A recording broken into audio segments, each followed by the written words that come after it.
What if I told you that your brain wasn't built to make you rich? It was built to keep you alive. And that's the problem. For most of human history, success wasn't about wealth or freedom. It was about survival. Our ancestors avoided risks because risks meant death. They stayed with the tribe because rejection meant starvation. They hoarded resources because food was scarce. That ancient wiring is still inside you. It's why losing $100 feels twice as painful as gaining $100 feels good. It's why you stick with what's familiar, even when it keeps you stuck. It's why financial stress can literally shut down your thinking. Researchers at Princeton found money worries can drop your IQ by 13 points, the same as pulling an all-nighter. And in today's world, that survival software gets hijacked, not by predators or famine, but by modern dopamine traps. Hours lost to video games, endless scrolling on social media, weed, porn, compulsive release. Not because everyone falls into them, but because they're easy. They're engineered to hook your brain, give you quick comfort, and steal the hours, energy, and focus you could have used to build wealth, learn skills, or read books. But here's the other trap. Even if you avoid all those habits, your brain can still keep you broke. Why? Because nobody ever showed you how the money game really works. Schools don't teach it. Society doesn't explain it. Instead, across the world, you're handed the same script.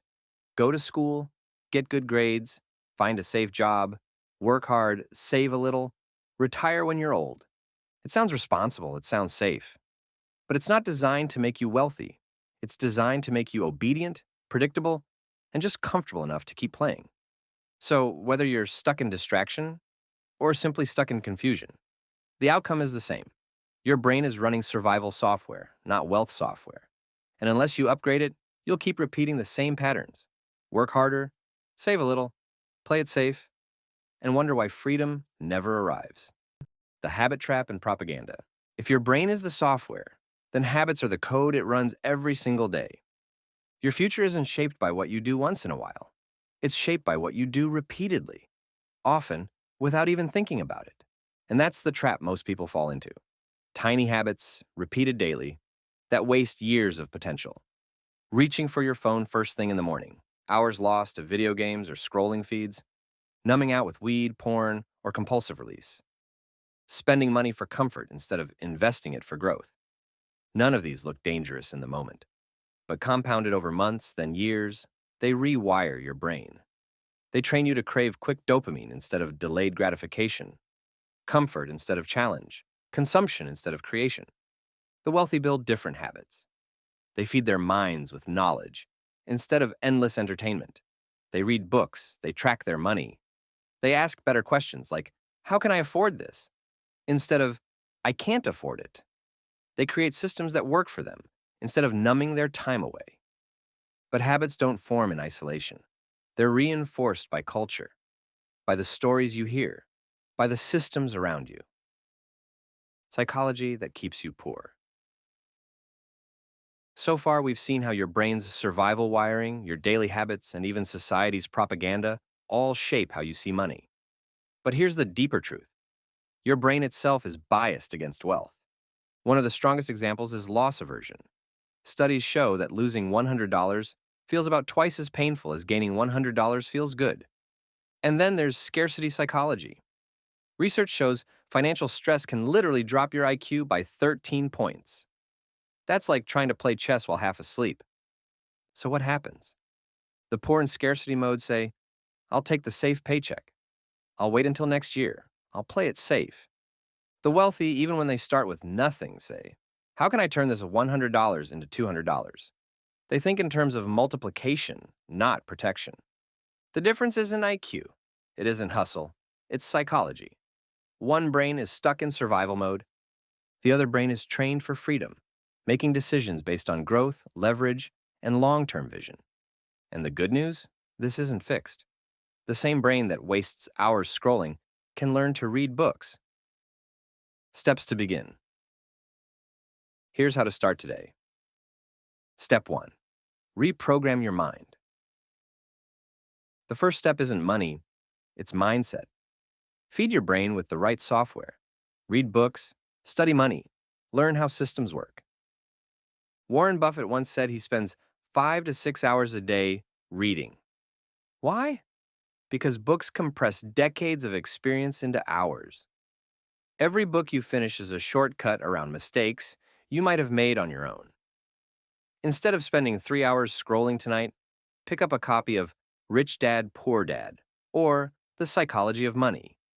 That single choice can plant ideas that compound for decades. Step 2. Understand assets versus liabilities. If it puts money in your pocket, it's an asset. If it takes money out, it's a liability. Buying a new car on payments? Liability. It drains you every month. Renting out a used car through a rideshare app? Asset. It pays you every month. The poor confuse the two. The wealthy obsess over the difference. Step 3. Track your cash flow. Know exactly where your money comes from and where it disappears. Every leak you close is energy you can redirect into growth. Most people avoid this because it feels uncomfortable. They don't want to face the truth about their spending. The wealthy face it head on. And here's where leverage shows up. Don't track manually. Use apps and automations to categorize every dollar. That way, your money management runs even while you sleep. Step 4. Use your job as a tool, not a trap. Most people see jobs as cages. The wealthy see them as springboards. The poor say, I can't invest, I only have my paycheck. The wealthy say, exactly. That's why I use my paycheck to buy freedom. Step 5. Start small, but start. Flip a product, offer a service, create something simple online. Rent a room, invest $10. It's not about the size. It's about building the ownership muscle. Jeff Bezos didn't start Amazon selling everything. He started with one thing: books. A college student today could start flipping textbooks online. That's a seed that can grow into a tree. Every small step can be scaled with leverage. One product? Automate it. One service? Build a team. One idea? Systemize it. What starts tiny becomes powerful when you stop doing everything alone. Step 6. Change your environment. Habits are contagious. Spend time with people who talk about cash flow, not gossip. Ideas, not excuses. This is leverage most people ignore. Your network. Every connection you build opens doors you could never open alone. Step 7. Build systems that outlive your time. This is the final step. Stop trading hours for dollars. Build machines that generate income whether you're awake or not. It could be real estate, content, businesses, or investments. The details change, but the principle doesn't. When a creator makes one video, it can earn ad revenue for years. An investor buys one rental property and it pays rent every month. A business owner builds a team, and the work continues even when they're not there. This is leverage at its highest level. One system replaces thousands of hours. One asset replaces years of labor. And once you build it, you're no longer surviving, you're free. In conclusion, poverty isn't just about money, it's a mindset, a program. And like any program, it can be rewritten. The wealthy don't have different DNA, they don't have superhuman luck. They just run different software. They feed their minds different inputs. They practice different habits. They play a different game. And now you know the rules too. The question is, what will you do with it? Type it in the comments right now. Poverty is a mindset, and I'm breaking it today. Not just as a comment, but as a commitment. This is your wake-up call. Not to work harder, not to wait for luck, but to build smarter, think differently, and take the steps most people never will. Your brain is the most powerful wealth-building machine on earth. The only question is whether you'll keep running the old code or finally install the new one.